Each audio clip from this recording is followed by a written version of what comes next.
Indonesia, negara agraris yang punya lahan pertanian dan sumber daya alam yang melimpah.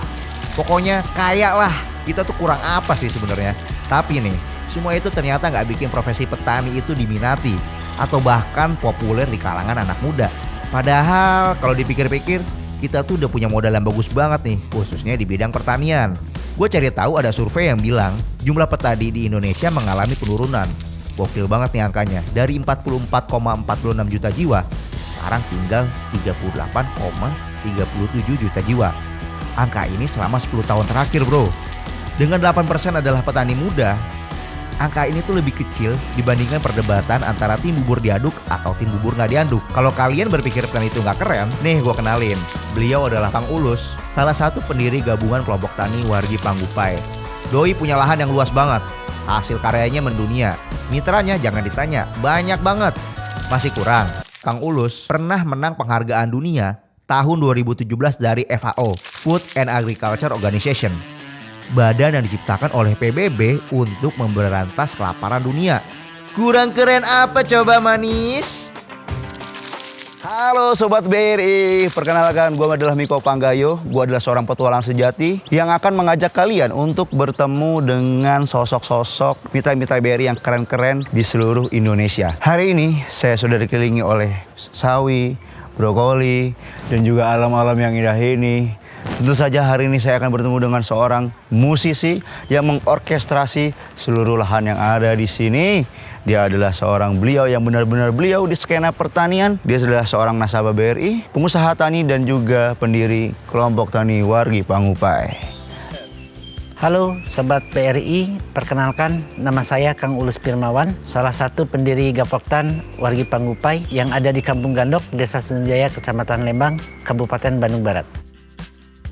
Wargi Panggupai sendiri itu ada artinya ya.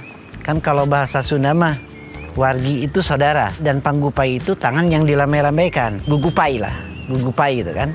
Jadi arti wargi panggupai itu wargi ayo kumpul gitu. Waduh sibuk nih. Iya nih. Saya ganggu boleh nggak nih Kang Ulus? Boleh. Gimana? Sehat? Sehat. Alhamdulillah. Jadi Kang, saya kesini pengen belajar. Boleh. Karena kan saya lihat Kang Ulus tuh kan sosok yang keren. Lihat setelannya. Ya, setelahnya kan gini. Saya pakai kelahan seperti iya. nggak ada bedanya sama ke mall. Harus gitulah. Harus gitu. Ketika kita misal ke lahan, pakaiannya yang dekil, yang kotor lah. Iya. Satu, ke badan kita nggak sehat. Betul. Ya. Dua, yang paling utama itu tanaman juga pasti ngeluh. Sedih. Ya, sedih kan? Iya. Kenapa sih bos gue gitu kan? Padahal hasil dari gue itu udah bagus. Udah maksimal. Pakaiannya masih kotor. Berarti kita menganggap tanaman seperti manusia, makhluk hidup lainnya ya. Berarti ini full perkebunannya hortikultur. Tuh. Ada apa aja? Brokoli. Ada brokoli, ada sawi putih, ada cabai, tomat. Sekarang panen. Tiap hari kita panen. Tiap hari. Wow. Ini mungkin ya salah satunya tugas pemerintah juga sih harusnya. Berarti kunci pertanian itu juga untuk pengusaha tani lahannya harus luas ya. Minimal. Petani kita itu punya 1 hektar. Nah itu kan ada data kan, ada sensus luas lahan petani itu berapa, 200 tumbak. Wah ini harusnya jadi acuan pemerintah kan. Iya. Kamu ini kalau jadi petani cuma lahan 200 tumbak udah nggak bisa. Nggak merdeka ya. Nggak bisa sejahtera. Nggak keren kayak Kang Ulus. Gitu kan gitu. Kenapa sih nggak keren? Karena ya lahannya itu aja, nunggu tanam langsung panen kan gitu. 2 atau 3 bulan. Betul. Baru nanam lagi. Kalau berhasil. Kalau gagal panen, nah itu. Kalau harganya jatuh, nah itu kan. Jadi gini ya, sangat berbeda jadi petani sendiri ya dengan kita gabung di kelompok. Kalau gabung di kelompok itu programnya jelas, bukan program dari pemerintah ya. Yang utama itu kita kan udah punya pasar. Jadi kebutuhan pasar itu berapa ton. Nah, kita kan bisa sounding ke petani memprogramkan. Kamu misal tanam buncis sekian kilo bulan ini, ya. Bulan depannya anggota yang lainnya. Dan harganya juga udah ditentukan. Kalau petani kita misalnya masih sendiri, mau masuk ke pasar yang udah terstruktur itu susah. Jadi masih lotre lah. Kalau kita udah ada pasarnya, udah jelas yang menerimanya, ya. Dan kontinuitas juga itu pasti terjaga. Jadi kalau panen itu kan tiap hari ada panen ya. Kalau nanam kita lihat kondisi. Oh, kan gitu. sekarang ya udah beberapa hari panas. Betul. Jadi kita nggak boleh nanam nih. Oh, ini makanya tapi udah Nah. dimulsa-mulsain nih. Dari mulsa-mulsain. Jadi karyawan itu semuanya pada nyiram dulu. Oh. Jadi ya yang udah ditanam ya itu harus hidup dulu kan. Iya. Kalau kita ujung-ujung nanam lagi, nanti nggak kesiram malah mati. Berarti kalau mau nanam nunggu pas hujan, Ya setidaknya ya kalau ada hujan. Tapi Ada kalau hujan. nggak ada hujan, siram dulu. minimal yang udah ketanam itu harus Disiram. dulu. Oke. Ini Nah. kebun apa, Kang? Ini sawi putih. Tapi ini besar-besar banget, Kang, sawinya. Ya alhamdulillah sih kita sebagai petani menguntung kan. Kalau yang besar, Karena bobotnya lebih mantap. berat kan. Berat. gitu. Harganya juga lebih tinggi. Harganya lebih tinggi. Harga sekarang kan Rp5.000. Oh iya. Kalau ini ada 1,5 kilo udah 7.500. Tapi kan ini kalau di rumah tangga nggak laku, Kang. Memang ya. Jualnya tapi kemana? kalau Ini untuk ke gudang-gudang. Ada yang untuk kimchi kan. Oh, kimchi dari sini? Dari sini juga. Oh, dari Korea. Habis itu kirim ke Korea. Yang produk olahannya Yang berdokolan kirim ke Korea. oleh Keren. pihak mereka lah. gitu. Nah, tapi ini ada ini juga apa? Nah ini kan Brokoli cara ya? tumpang sari nih seperti ini. Ini sawi lagi dipanen, ini brokoli kan udah umur 20 hari. Iya. Ini habislah 10 hari, berarti ini umur 1 bulan kan. Iya. Nanti 20 hari lagi Panen. Jadi ganti-gantian. gantian. Tapi tanah nggak capek. Enggak, karena kita sesuaikan dengan kebutuhan tanaman. Oke. Jadi nutrisi di dalam tanah ini udah stabil. Biasanya kan per hektar itu ya, kalau petani biasa misal, Ya. ya itu 15 ton per hektar.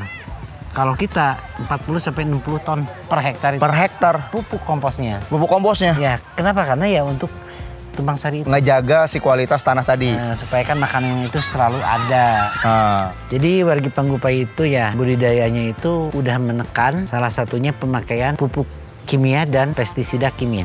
Kenapa sih bisa? Pada intinya kita itu harus yakin dari mulai pengolahan lahan beda, ketinggian bedengan terukur, jarak bedengan juga terukur, dan yang paling penting itu pupuk kompos yang paling banyak. Dan di situ tidak ada pemakaian pupuk kimia. Karena pemakaian pupuk kimia itu bisa merusak kesuburan lahan. Sehat sih sebetulnya ya. Karena kalau dinyatakan organik full kita nggak berani ya. Karena ya belum bisa lah. Pak Jating, Ya. saya mau belajar memanen. Gimana caranya memanen? Oh, kalau memanen untuk sawi ya, diusahakan yang udah Tua. Udah tua. Kelihatannya Ini gimana? Jadi pegang juga Padat. udah padat keras gitu. Oh iya, beda nih. Iya. Kayak orok, seperti kayak ada oroknya ya. Iya, seperti itu kayaknya. Nah, ini yang siap panen. Ya mungkin ini juga bisa siap, cuman belum berisi lah gitu. Belum. Nunggu berapa hari kalau yang kayak gini nih? Nah, paling juga 3 hari juga. Udah siap panen. Siap panen. Berarti Kayak- walaupun penanamannya bareng, panennya juga nggak semuanya bareng ya? nggak semua kayaknya. Ada yang matangnya lebih duluan. Ya, seperti itu. Ada yang ya masih seperti ini kan. Ya, ini masih kecil kan nih? Masih kecil, ini udah siap panen. Itu juga bisa dipanen. Cuman Bisa ya? kan nanti gramasinya nggak Beda. kena gitu kan. Kalau ini kan udah maksimal lah 1,5 kilo, 1 kilo udah nyampe kayaknya. Nah itu juga bisa dipanen sebenarnya. Cuman belum kena 1 kilo. Ya. Targetnya belum pas lah ya. Ya seperti itu kayaknya. Ini cara panennya digini aja. Simpel kalau panen sawi. Nah seperti ini. Pakai sangkur. Pakai sangkur.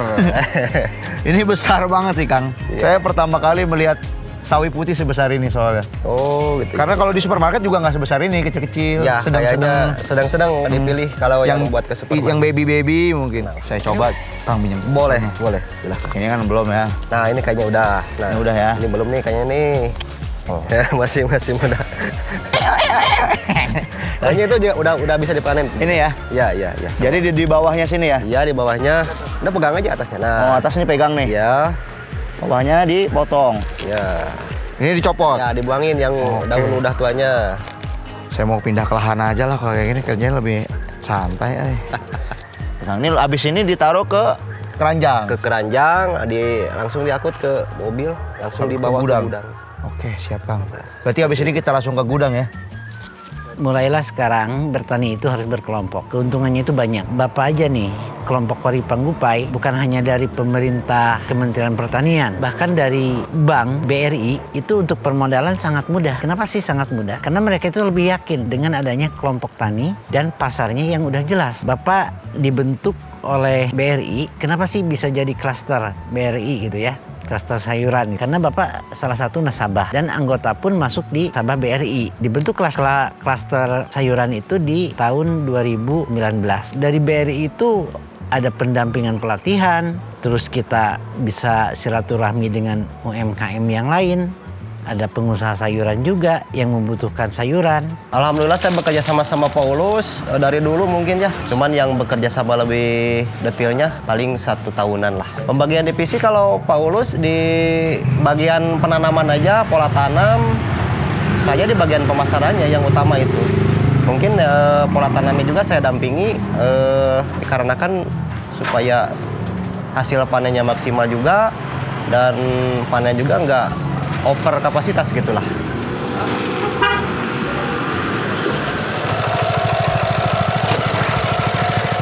Mas Miko, Iya Pak. sekarang kita lihat pengolahan lahan. Oh, sekarang kita akan belajar pengolahan lahan nih Pak. Tuh. Kemarin kan saya lihat penyemaian, Ya, terus panen. men. Saya juga pengen lah belajar pengolahan lahan ya. Nah, yang baik dan benar itu seperti apa? Seperti apa?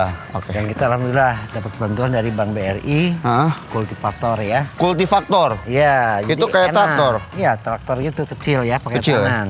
Nah, ini hasilnya kan. Ini gembur banget kan? Wih. Gembur kan? Gembur-gembur. Efisiensi waktunya mangkas waktu berapa lama? Kalau ini kan nyangkul manual lama nih. Kalau nyangkul dengan tenaga manusia, misal 1 roll mulsa atau 1 hektar, itu bisa 100 orang nyangkul 1 hektar ya. Tapi dengan kultivator, cukup tenaga orangnya itu 4 orang, karena 2 kultivator, waktunya cuma 3 hari udah selesai. Oke, saya mau coba belajar lah Pak. Kultivator. Kultifaktor hasil pemberian BRI ini. Oke, nah Bapak jelaskan ya. Ya. Ini on off-nya. Oke. Jadi kalau kita mau jalan, ini harus di On-in. dulu. Ini nanti talinya diikat ke sini ya. Digulung kan ini.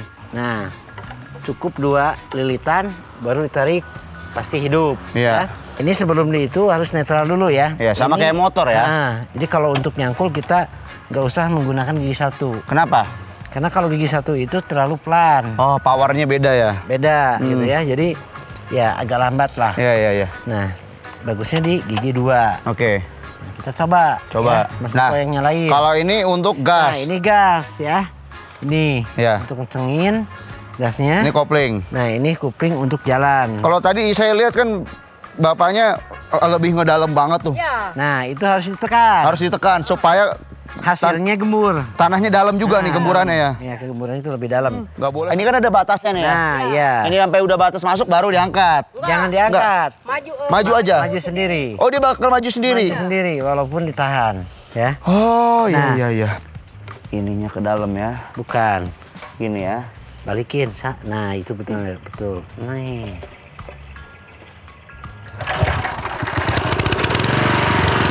Jangan ditekan. Baru tekan ya. Harus tekan. Nah, tahan aja. Tahan ya. Nah, biar nggak lari. Oke, tahan ke bawah aja gini. Oh, tahan gini. Nah, gitu. Ini aja maju dikit, jangan terlalu tahan juga. Oh, Nah, gini. kan maju dikit kan? Oh, iya iya iya. Saya majunya dikit aja. Nah, gitu. Ini tanpa saya maju dia maju sendiri, Maju Pak. sendiri. Ya, sebenarnya sih Bapak bukan mengajukan jenis produknya ya untuk jadi klaster itu. Jadi cara budidaya, karena orang kan belum ngeh cara budidaya yang ramah lingkungan itu seperti apa. Sehingga menghasilkan produk-produk yang berkualitas kan, yang bebas residu pestisida. Jadi di situnya juga Wargi Panggupai klaster kan, binaan BRI ya, sayuran organik dan sayuran sehat. Ada sekarang petani milenial sekian ribu kan, yang langsung di SK-kan oleh Pak Menteri, terus Pak Gubernur juga ada kan. Sebenarnya sih itu bagus ya, bagus banget. Karena di era digital ini itu penting. Cuman mungkin ya saran saya, anak-anak muda ini lebih ke pemasaran, tangan-tangannya biar nggak kotor kan. Karena kalau misalnya terjun di sektor pertanian, menghasilkan uangnya ada waktu kan. Sayuran daun aja sampai 2 bulan kan, gitu dari pengolahan lahan. Nah tapi kalau bagian pemasaran, sekarang beli, sekarang jual, dan keuntungannya udah kelihatan. Jadi bukan didorong dari jadi petani dulu, tapi lebih ke pemasaran dulu. Ketika pemasarannya udah jalan, dan dia butuh pasokan, dan pasokannya itu nggak ada, kurang, secara otomatis dia pasti mau terjun ke lahan. Itu seperti itu. Dengan adanya pendampingan dari BRI, mudah sekali untuk kita mengakses kemitraan dengan para petani lain dan pengusaha petani lain dan terus genjot lagi petani-petani, baik itu petani milenial atau klaster yang belum terbentuk, bentuklah. Dan saya ucapkan terima kasih kepada Pak Direktur UMKM yang sudah membantu wargi Panggupai dari mulai pendampingan, terus alsintan dan pemasaran. Saya ucapkan terima kasih banyak. Setelah berkenalan dengan Kang Ulus, gue merasa jadi petani itu emang keren. Titik, no debat. Menurut gue pribadi, petani itu sama kayak guru. Mereka adalah pahlawan yang masih kurang diapresiasi, bahkan oleh masyarakat kita sendiri. Kebetulan gue ketemunya sama Kang Ulus, salah satu petani yang bisa dibilang berhasil lah ya.